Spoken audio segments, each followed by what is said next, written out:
Education, identity, ambition. Three words that often collide in ways we don't always see. In classrooms and living rooms alike, parents and children can carry stress like invisible luggage, weighing down learning and family life together. But the story doesn't end there because identity isn't just a question, it's a map. And for some, especially ambitious, high performing women, that map can feel less like freedom and more like a straitjacket. Enter Susan Simmons Lewis, a qualified executive and performance coach with over 2 decades in journalism and communication. Susan brings a holistic approach to success, personal, professional, and educational. Her work, helping women swap that straight jacket for a bespoke suit, tailored to who they really are. Through her signature model, she guides clients by extension, the next generation, to connect with identity, find alignment, and dissolve stress, burnout, and inner conflict. And today, Susan joins me to talk about her book, Who Am I?, her coaching, and the role identity plays in shaping education today. Susan, welcome to the show. How are you? I am very well, thank you. Look, we got a lot to talk about, honey. I love the intro, by the way. I have to take that one from you. You can have it. You can have it. It's all yours. It's gifted. It's gifted. Look, I want to talk about the role you, Yeah. you, you play, particularly in supporting parents and education and kids. But I Mhm. want to start first with women and firstly, how you got into this space because Yeah. you were a journalist. Yeah. Yeah, talk to me about how you got into the Yeah. whole coaching stuff. Yes. So I got into coaching because, well, I just set the context. Yes, I qualified as a journalist and I worked for a journalist for many years and I was very ambitious myself, always had a 5-year plan. This is what I want to do.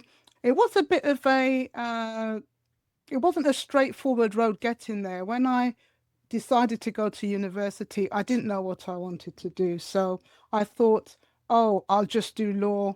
And we're talking about the 80s now. I thought I'll just study law. I can make lots of money. And I did the first year of a law degree.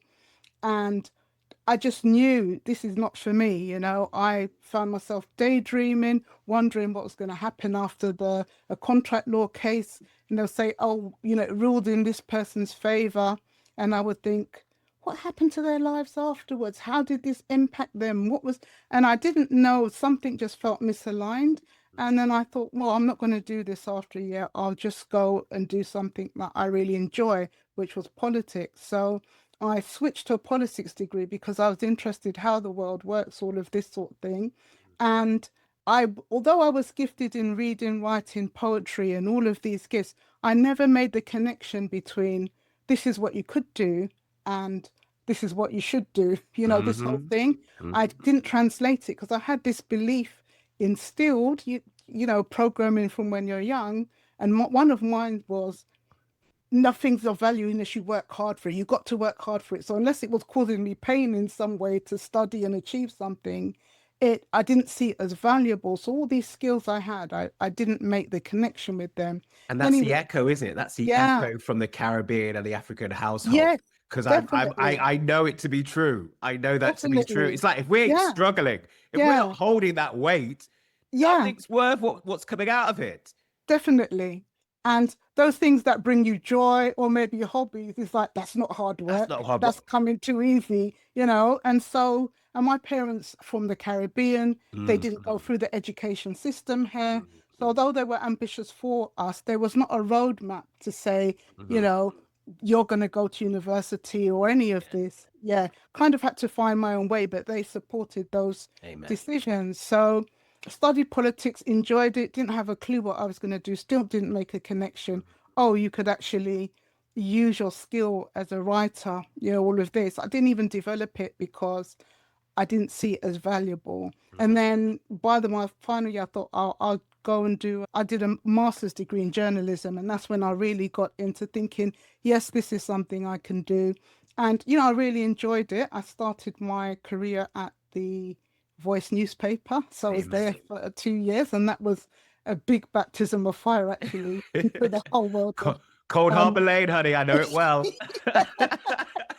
And then I continued on working as a reporter, features editor, commissioning editor. Then I started to work for a political magazine, a local government, which was Mm, great for me. I was a management correspondent there. So all the time I was picking up bits of skills. I didn't realize how I'd use them. But my turning point, which got me into coaching, was I became a mother. mhm, And because of sort of childhood I had, I was quite a lonely child. And my parents were working a lot, and I'm the youngest of four siblings, but my life was very different to theirs. I was always very different. And I went to different schools, different experiences to them. And that thing constantly being told, you're different, you're different, you're different. mm, That was always there. And I always had this question in my mind, who am I? Who am I? Because I didn't fit in, but I didn't feel bad about not fitting in. I just mhm, liked having my own expression. So I became pregnant and I thought, I can't keep up this type of work with the travel and everything mm. involved in it with a young child. Because I always said that when I become a mother, I want to make sure that he doesn't experience the loneliness that I That felt you as a did as well. child. Yeah, Because the yeah. parents were And working, the siblings were old, and yeah, you were kind of left yeah. on your own to do. Definitely, definitely. And I had to grow up pretty quick. And there Mhm, was a lot of dynamics there. And one of the things that was key for me is I never really felt heard or understood. So I resigned from my job at the time, mhm, and my editor at the time was very, very good. So I continued to freelance. He gave me lots of opportunities, but I had the flexibility to be in what I would call for myself a present parent. It's different for everybody, but mhm, for me, that was a very key value of mine. But at the same time, I was experiencing an identity crisis, literally, mm. because I had this view. I didn't know how to define identity. So it was like, okay, it's the work you do, it's the car you drive, it's the this, it's the that, these external things. And I was having a real inner conflict that was going on. And even though I was making money freelancing and balancing it, it just wasn't enough. So I started trying different things. I got involved with my son's school. I became a governor. I Mhm, helped reform the PTA. I was doing all this stuff. It wasn't enough. I still had this mhm. question going on. And I couldn't do a 5-year plan anymore the way I did because there was this child, a young child to consider, and they are not, you can't just well, for No. me, I could slot him into a routine. So I was really searching, and my editor at the time, I asked him to mentor me Mhm, to just get me over this searching and searching. And because I had lots of time on my hands, I used to just help my friends with if they had a business, I help them with marketing, I mhm. might help them with a bit of communications, that sort of thing. And they were like, "Oh, Suzanne, this is amazing." I'm thinking, what's so amazing about that? But I didn't realize I was working with lots of high performing people. So now I'm taking these skills to And you're other passing it places. on. You're Yeah. gifting it And on. I'm seeing this value, and I was thinking, Mm. okay. And then my mentor asked me, he said, Suzanne, what do you enjoy about doing all the things you were doing? And I said to him, because when I led reforming the parent and teacher association at the school, and it was a very diverse school, Mhm, and the parents weren't really engaging with each other very much. mhm, But in the year that I was there, I led reforming it, getting parents to talk to each other, lots of community things going mhm, on, and there was a lot of mums that I could relate to. But some of these parents, they were at home, they'd lost confidence, they had mhm, maybe two or three children in the school.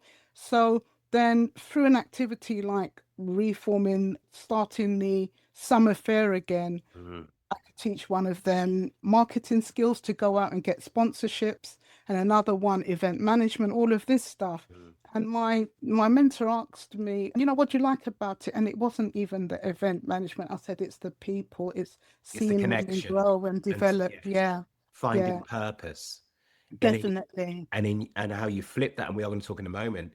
What you Yeah, said about who am I? yeah, I am not my car. Yeah, no, it's not about the job. yeah, It's not about the house. Even the house is important because I want to yeah, make sure my son's got a roof over his head. But who am I? And yeah, seeing them see that for themselves. yeah, Yes. Yeah, Purpose. definitely, definitely. And so when that penny dropped, like, okay, it's the development, it's the transformation, it's purpose, because I was Mm, seeking purpose.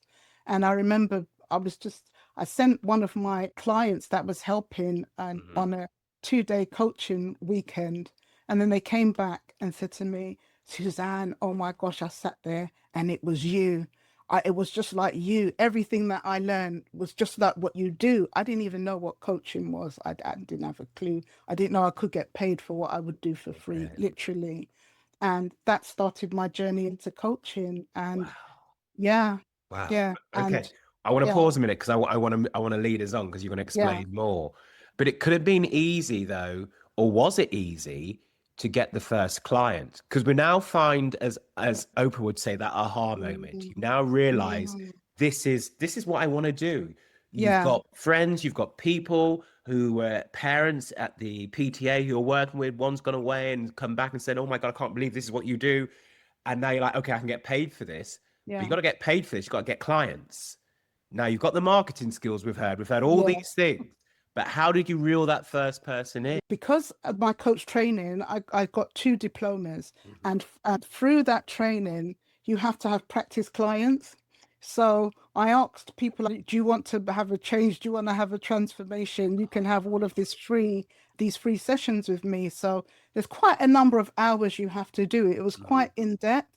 And because they got such good results and people around them saw them beginning to transform, when it came to having paid clients, the referrals, people were Mhm. interested because of the results that they saw.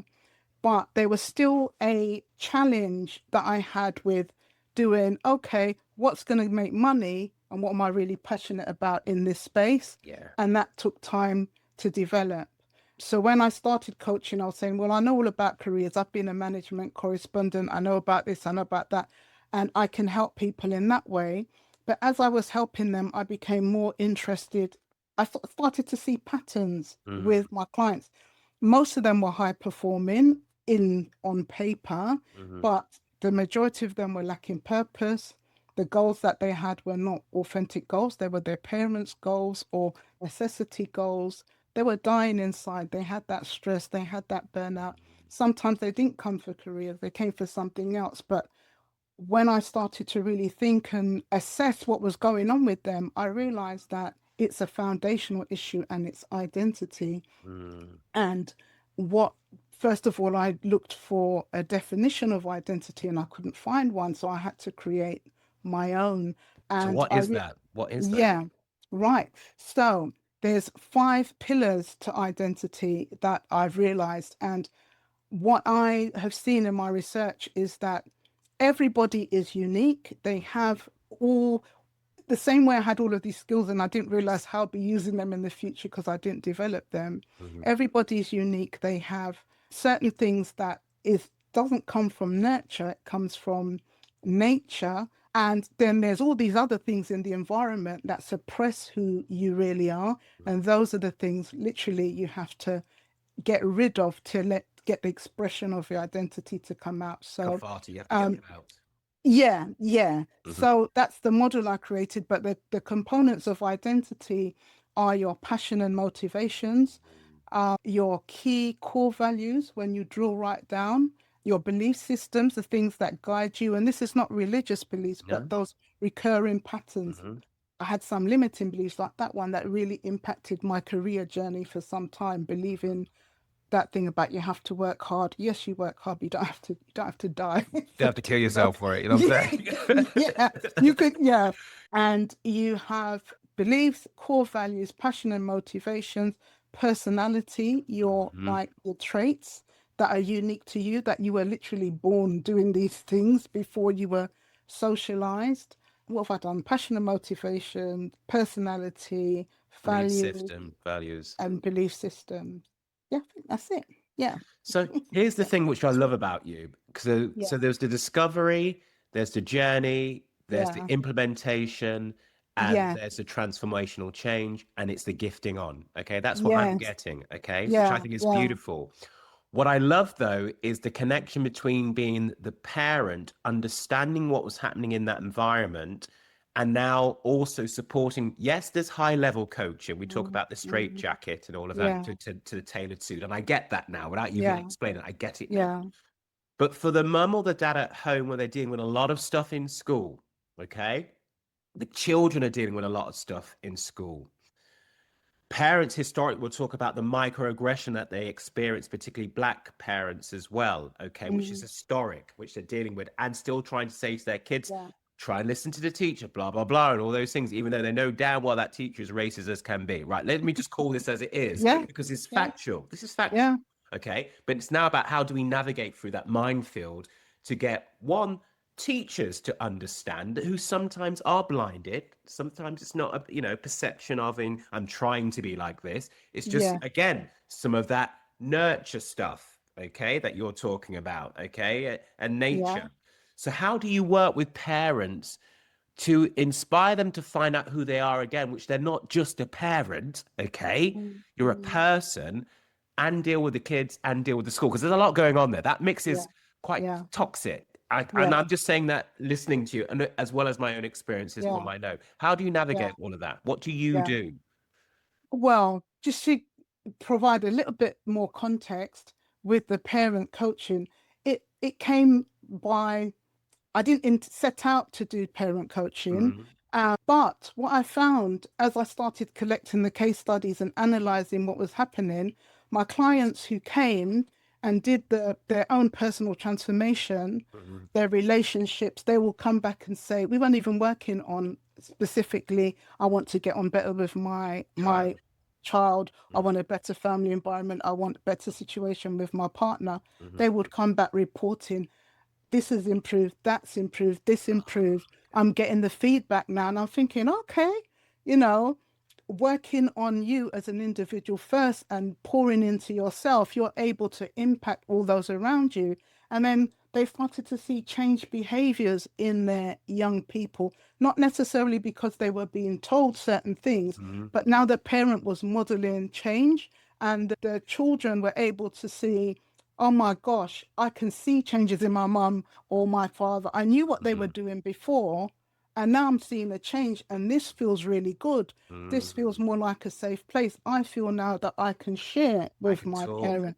Yeah, Yeah, I can talk. communication. Now Yeah. the atmosphere is different. The way they're communicating with me is different. And I can see that this parent looks happier. Whatever they Mm, were going through, they saw a transformation and it even went on to relationships. So I thought, oh, there's something here. So I mm, thought, let me look into it a bit more because being a parent myself, I know what some of the challenges are. mm, I know what some of the issues are. And I know that you can impact if you work if a parent can impact a whole family, you mm, know. mm, And just going back a bit more to mention Chi Chi on Cornerstone, many years ago when she worked at a school called Quinton Kynaston School, she set up an alternative provision, and she was one of the people that I went in to help with the marketing, the development of the alternative provision.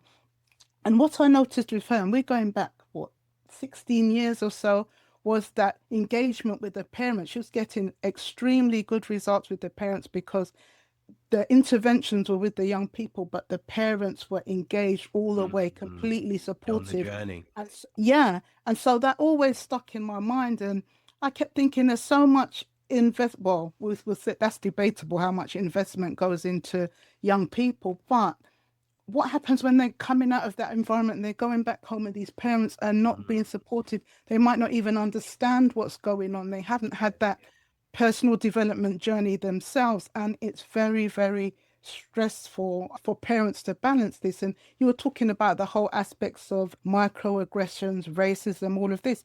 Even as a governor in that primary school, I had to fight for my own child, like in there, mm, even at that you could see at every level. And I always used to think, what is it like for people who feel they don't have a voice? I know how to fight, I know how to communicate. And wouldn't it be good if parents learned how to empower themselves and they learned how to communicate in a way that was beneficial to them, but it's not coming from a tick box of do this, do this, do this, Hmm. but that transformation is happening. And I love also, this. I love this. yeah, I just want to pause for a yeah, moment go because on. what and tell me if I'm wrong, but Yes. what I love about this is it's kind of like departmentalizing. You're dealing with the parent Mm, first, okay? yes. If we can build up the parent first, get the mirroring, get the modeling Yes. taking place, get that relationship we hope with the partners and the children better, then Yeah. that parent is empowered then to deal with, I don't, and this is me trying to make a connection here, so you tell me if the Yeah. arc is wrong,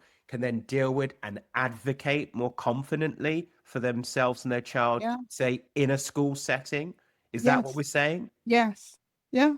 Yeah.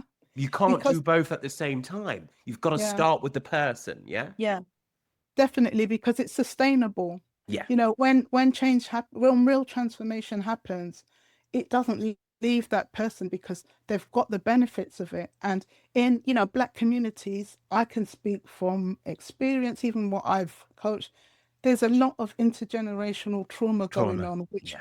people see as, oh, this is just how they are, or this is just, it becomes personality, or this is just Mm, what we do, but they don't recognize it for what it is.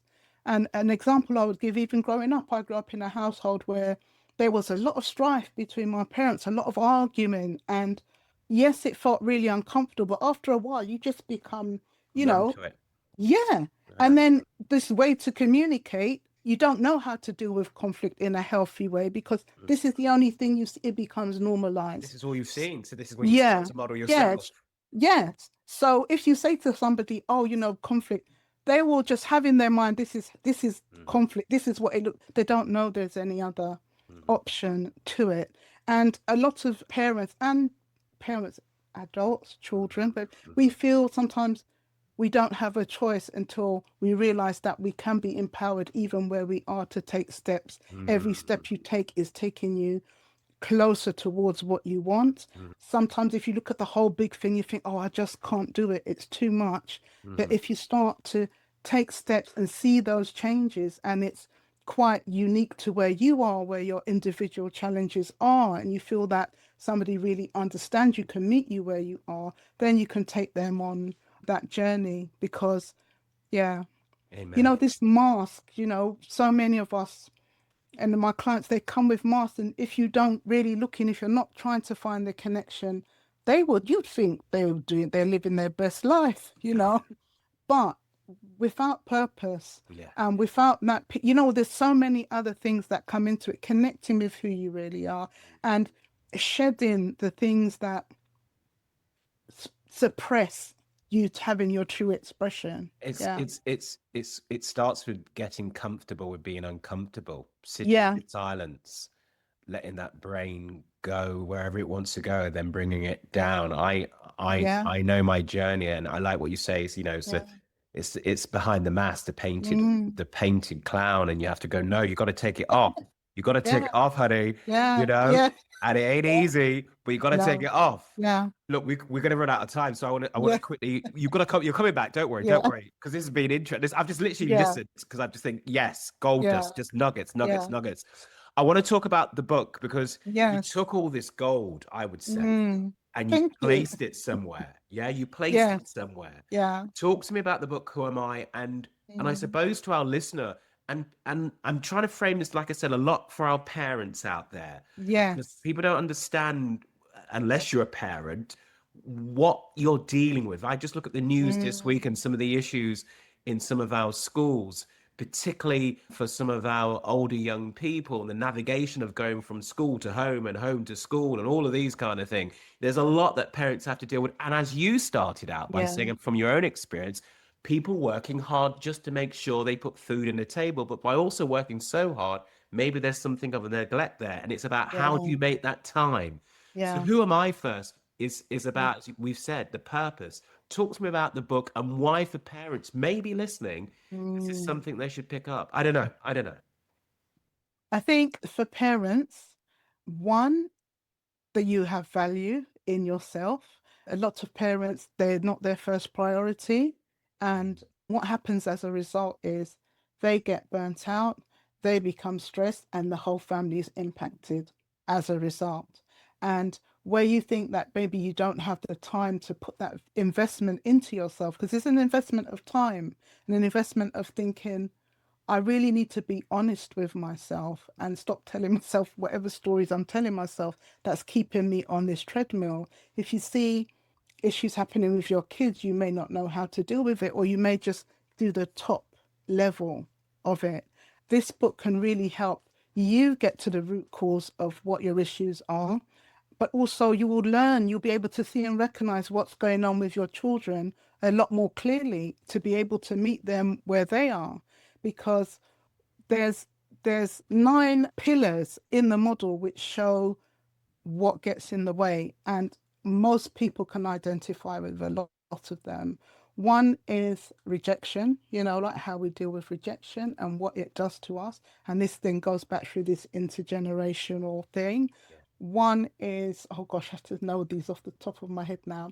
One is your core values and whether you're aligned with them and what they really are, or if you're living out somebody else's values.